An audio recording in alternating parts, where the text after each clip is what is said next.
Mungkin selama ini kamu pelit sama diri kamu sendiri karena kamu memang sedang punya tujuan keuangan tertentu yang harus kamu capai.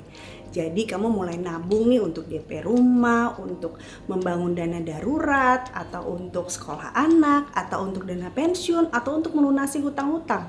Semua tujuan itu bagus banget karena itu kamu lakukan demi masa depan yang lebih baik. Tapi untuk mencapai tujuan keuangan itu akhirnya kamu jadi hemat banget, jadi irit banget sampai akhirnya nggak punya uang untuk senang-senang. Apaan tuh uang senang-senang? Uang senang-senang atau fun money adalah uang yang memang kamu sisihkan untuk melakukan hal-hal yang kamu suka. Kayak misalnya pergi jalan-jalan sama keluarga, terus udah gitu bawa pasangan untuk makan di restoran yang mereka suka, atau sama anak-anak ajak mereka untuk jalan-jalan ke tempat yang seru gitu, ada permainan yang seru. Atau misalnya buat kamu sendiri pergi ke salon, pijat gitu ya, atau apapun itu yang membuat kamu jadi lebih rileks dan happy. Pada saat membuat budget, jangan lupa memasukkan komponen fun money atau uang senang-senang ini ke dalam budget kita. Kenapa harus masuk ke dalam budget? Karena kalau misalnya masuk ke dalam budget, pada saat kita menggunakan uang yang memang sudah kita sisihkan untuk senang-senang ini, maka kita sendiri nggak akan merasa bersalah menggunakan uang itu.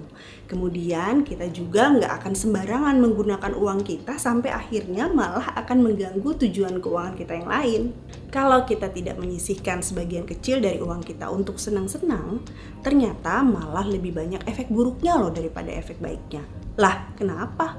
Tidak menyisihkan uang senang-senang malah bisa membuat kita jadi kehilangan motivasi untuk mencapai tujuan keuangan kita yang sebenarnya. Karena kita terpaksa untuk bisa kerja, nabung, bayar utang gitu kan. Akhirnya kita jadi gampang lelah gitu loh, capek dan kehilangan motivasi deh ujung-ujungnya. Justru pada saat kita memberikan sedikit ruang untuk bersenang-senang, kita jadi tambah semangat kerja, tambah semangat nabung, tambah nggak pengen ngutang. Karena kita tahu pada waktu kita pergi kerja nih, kita tahu bahwa hasil kerja keras kita itu akan pergi ke tempat-tempat yang tepat. Pelit sama diri sendiri membuat mindset kita juga jadi salah. Saya nggak mau beli apa-apa deh, karena saya tuh harus melunasi hutang-hutang saya. Saya cuma mau makan tahu sama tempe aja lah, karena saya tuh harus nabung buat masa depan saya. Pada saat kita sama sekali tidak mengizinkan diri kita untuk melakukan hal-hal yang menyenangkan, kita jadi melakukan segala sesuatu dengan terpaksa. Kerja terpaksa, nabung terpaksa, nggak dengan sukarela, malah akan membuat diri kita jadi merasa semakin sengsara. Karena itu mindset kita mesti benar. Mindset yang benar seperti ini. Saya mau makan enak hari ini karena saya memang sudah menyisihkan uang untuk makanan ini. Saya mau menikmati liburan saya bersama dengan keluarga karena memang saya sudah menyiapkan dana khusus untuk jalan-jalan. Dengan menikmati jalan-jalan ini, saya jadi lebih termotivasi untuk menabung lebih banyak lagi. Dengan mindset yang benar, kita jadi lebih mudah untuk tetap konsisten. Ya, kita jadi nggak mudah menyerah pada saat situasi menjadi sulit. Tidak menyisihkan uang untuk senang-senang ternyata bisa juga menjadi cikal bakal konflik dalam rumah tangga. Apalagi kalau rumah tangga itu suami istri tidak sepemahaman. Yang satu ketat banget masalah keuangan, yang satunya boros banget. Pada saat diketatin sama suaminya atau sama istrinya, wah jadi stres pasangannya. Karena dia nggak bisa menikmati hidup kan. Ya ujung-ujungnya apa? Ya ribut pasti, rumah tangga jadi nggak harmonis. Ya sebetulnya hal itu bisa dihindari kalau masing-masing suami istri bisa menyisihkan sebagian kecil dari gaji mereka untuk bisa punya dana untuk senang-senang, untuk melakukan sesuatu bersama-sama lah, kayak misalnya ngopi bareng atau liburan berdua atau mungkin untuk ya kencan gitu ya. Apapun itu yang bisa dilakukan bersama-sama dan sesuatu itu adalah hal yang betul-betul menyenangkan buat seluruh keluarga. Tidak menyisihkan uang senang-senang ternyata juga bisa membuat kita malah jadi boros. Lah kenapa?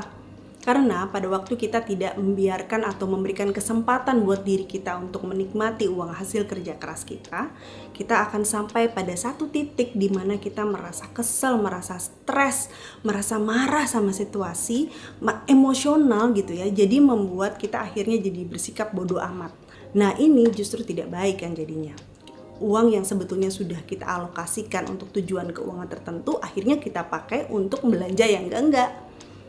Dan ini membuat budget kita jadi kacau, jadi berantakan. Dan bukan menambah tabungan, malah jadi menambah hutang kita. Jadi karena uang senang-senang ini penting, kita harus bisa mengalokasikannya dalam budget bulanan kita.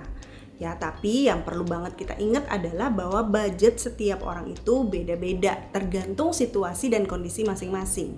Kalau memang situasi keuangan kita saat ini lagi sulit, alokasikan sedikit aja ya, misalnya sekitar 5% lah dari gaji kita untuk budget senang-senang ini. Ya, jangan terlalu banyak.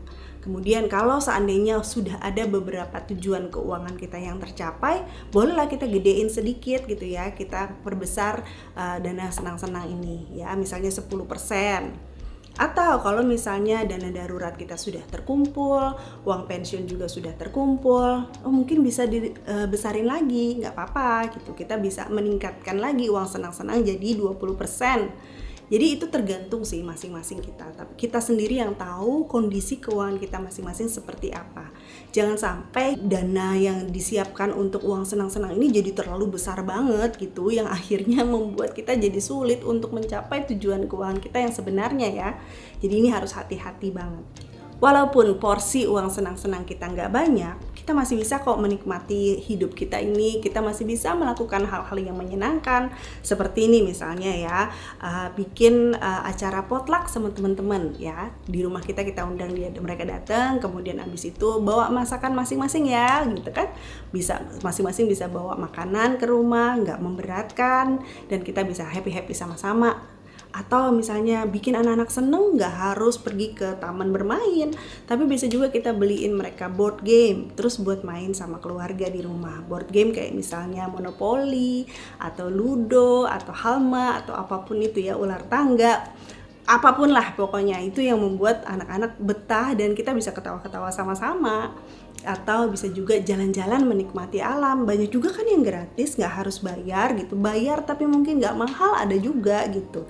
Jadi kita harus bisa siasati lah uang senang-senang kita ini, walaupun nggak banyak pun kita masih tetap bisa menikmatinya.